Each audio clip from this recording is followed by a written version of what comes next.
How to create charts and graphs in Microsoft Excel. Welcome to this tutorial on creating charts and graphs in Microsoft Excel. Today we'll explore how to visually represent your data to communicate insights effectively.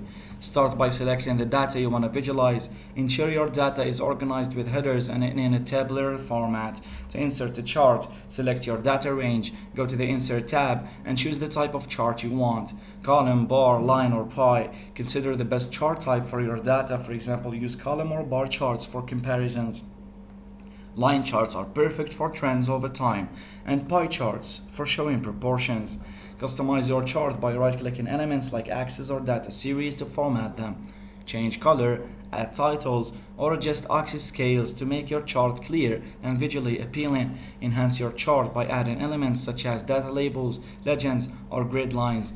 And use trend lines to highlight patterns in your data. In Chart Tools, Design tab, add chart element. You can also switch row and column data by going to Chart Tools, Design tab and switch row column. You can update data in your chart automatically through Edit Data or by modifying the data range.